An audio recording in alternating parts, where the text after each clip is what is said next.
केस नंतर 2013 पासून मुंबई पोलीसमध्ये निर्भया पथक आहे, जे की फक्त महिलांसाठी 24/7 अवेलेबल असतं. 24 तास म्हणजे माहिती आहे आपल्याला, अगदी रात्री 12 ते सकाळच्या पहाटेच्या 6 वाजेपर्यंत.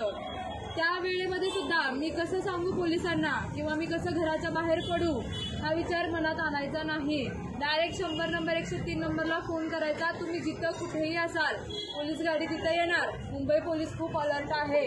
तुम्ही भांडणं वगैरे केल्यानंतर कॉल करत असाल, गाडी येते ना कोणी केलं का नाही फोन, बरेच कॉल करतात. तर तुम्ही असंही तुम्हाला कधी अडचण असेल तर तुम्ही फोन केला तर गाडी येणार, किंवा तुम्हाला शक्य असेल तर तुम्ही पोलीस स्टेशनला येऊ शकता.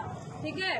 तर आता तुम्हाला मी थोडक्यात एक केसेस सांगते आणि त्याचे लॉ पण सांगते की आपल्यासाठी IPC मध्ये काय काय प्रोव्हिजन केलेले आहेत.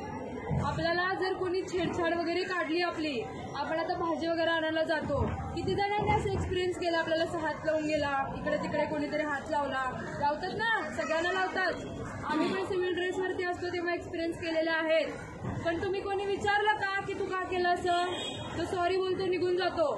तुम्ही विचारलं का केलंस? त्याला घेतलं चौकात, 4 लोकांना गोळा केलं?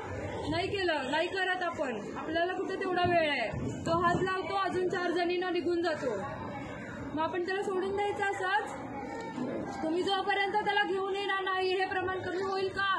मला तुम्ही सांगा, प्रमाण कमी होईल का? नाही होणार.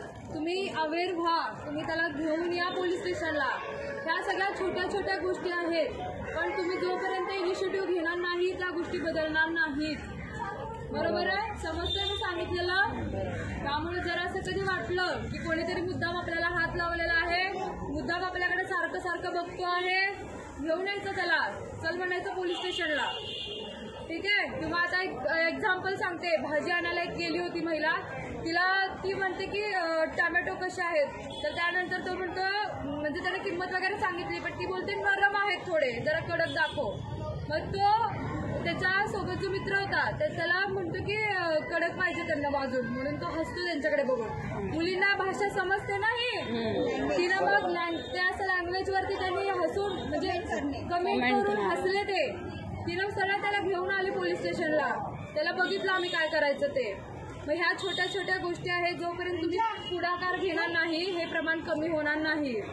ठीक आहे. तर हे झालं 354 कायद्याअंतर्गत येतं हे. आता हे आपल्या काही महिला कामावरती जात असतील, आपण कामाच्या ठिकाणी जातो किंवा घरी येताना इकडे तिकडे जाताना जर एखादी व्यक्ती मला सारखं जाणवते, मी जिथं जाते माझ्या मागे येते, असं होतं ना. एखाद्या व्यक्तीला आपण आवडत असेल तर आपला पाठलाग करणार सारखं. खास करून मुली ज्या 15 ते 20 वर्षाच्या वगैरे आहेत, सारखं त्यांच्या मागे जायचं तर छान दिसते म्हणून, किंवा तिला बोलण्याचा प्रयत्न करायचा, तू छान दिसतेस, तुझ्याशी मैत्री करायची आहे. शाळेतली मुली सुद्धा. त्यामुळे आपण आपल्या मुलांकडे जास्त लक्ष द्यायचं.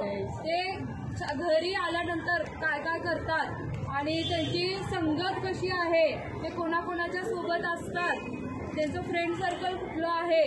बरोबर आहे? पटतंय मी सांगितलेलं? आपली खास करून मुलगी सुद्धा काय करते, कोणासोबत बोलते का, बोलण्याबद्दल दुमत नाहीये, पण मुली काय करतात हे तुम्हाला थोडक्यात सांगते. थोडंसं व्हिडिओ कॉलिंग वगैरे करणं, किंवा समोरच्याने काहीतरी सांगितलं की तुम्हाला असले फोटो पाठव, ते हे करून फोटो पाठव. बरोबर? म्हणजे तुम्हाला समजतंय मी काय सांगायचंय तुम्हाला. थोडेसे कपडे वगैरे काढून फोटो मला सेंड कर. मग ह्या प्रेमात आंधळ्या असलेल्या पोरी काय करणार, फोटो पाठवणार. किंवा व्हिडिओ कॉलवरती काहीतरी त्यांच्या प्रायव्हेट रूम असतील तर तिथं काहीतरी करत बसणार आहे उद्योग. बरोबर? स्क्रीनशॉट मारायला किती वेळ लागतो व्हिडिओ कॉल केल्यावर? मग ब्लॅकमेलिंग करणार परत, तुझे हे फोटो मी व्हायरल करेन, मग तू माझ्यासोबत राहा, नाहीतर मी तुझ्या घरच्यांना सांगेन. मग जबरदस्ती चालू होते ना, इथून ब्लॅकमेलिंग चालू होतं ना. एक्सपिरियन्स केला असेल कोणीतरी किंवा ऐकलं असेल, आजूबाजू कधीतरी घडलेलं होतं. खूप केसेस येतात या. त्यामुळे आपण चान्सेस नाही द्यायचा समोरच्या व्यक्तीला.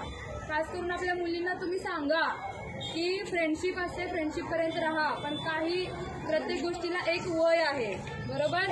मुली आताच्या काय करतात, किंवा मुलं सुद्धा 18 वर्षाची वाट बघायची, पळून जाऊन लग्न करायचं. बरोबर ना? आणि लग्नानंतर 1 वर्षाच्या तीच मुलगी येणार आपल्याकडे की आई बाबा मला त्याच्यासोबत काय राहायचंय.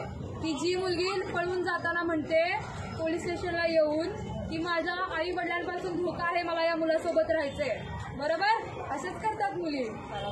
मला आई वडिलांसोबत नाही राहायचंय, मला ह्या मुलासोबत राहायचंय. आम्ही बघितलेलं आहे, असं येऊन स्टेटमेंट देतात. आणि मला आणि माझ्या नवऱ्याला माझ्या आई वडिलांपासून धोका आहे. ज्या आई वडिलांनी तुम्हाला जन्म दिला, मोठं केलं, त्यांच्यापासून तुम्ही धोका आहे म्हणून सांगता. आणि 1 वर्षाच्या त्याच येणार की हा शिवीगाळ करतो, मारहाण करतो, मला याच्यासोबत राहायचं नाहीये, बरोबर? हे कशामुळे घडतं सगळं? मॅच्युरिटी नसते, आयुष्य बरबाद करून घेतलं, बरोबर? त्यामुळं मुलींना सांगायचं की तू जोपर्यंत स्वतःच्या पायावरती उभी राहत नाही, तुला लव्ह मॅरेज करायचं आहे ना, आम्ही करून देतो, पण तू स्वतःच्या पायावरती उभी राहा. तू जिथं म्हणशील तिथं लग्न करून देऊ. ते पळून जाण्यापेक्षा हे चांगलं आहे, बरोबर आहे? समजतंय? तर ह्या गोष्टी आहेत, थोड्या तुम्ही लक्ष द्या. आणि आपल्या मुलांच्या सोबत आणि मुलींच्या सोबत आपण ॲज अ फ्रेंड म्हणून राहायचं. आई वडील जे इथं आहेत, वडिलांनी सुद्धा, म्हणजे जे पुरुष मंडळ आहेत त्यांनी सुद्धा, की आपण ॲज अ फ्रेंड म्हणून त्यांना ट्रीट केलो आणि त्यांना समजून सांगण्याचा जेवढा प्रयत्न करू, त्या गोष्टी चांगल्या आहेत. त्या अभ्यास करत नाही म्हणून आपण ओरडा करतो, बरोबर आहे, पण तो पण एका लिमिटपर्यंत केला पाहिजे. नाहीतर त्यांचा इगो हर्ट होणार, मी घर सोडून जातो, मी घर सोडून जाते, नाहीतर स्वतःचं काहीतरी करून घेणार. मग सुसाईड खूप सोपा मार्ग असतो, बरोबर? 18-20 वर्षाची मुलं खूप सुसाईड करतात. आम्ही स्वतः स्टेशन हाऊसला मी 18 वर्षाच्या मुलाचं सुसाईड घेतलेलं आहे, पहाटे 3 वाजताचं. ठीक आहे, मग ते जे बघणं काय असतं, आई वडिलांची काय परिस्थिती असते, आम्हाला सगळं माहिती आहे. त्यामुळे थोडंसं त्यांना समजून सांगा, अभ्यास आता नाही करायचा आहे, ठीक आहे, राहू दे, नको करूस, थोडा वेळ खेळ, पण त्याच्यानंतर कर, ठीक आहे? हे थोडंसं आपण बोलायला शिकायचं आहे. आणि मोबाईलवरती गेम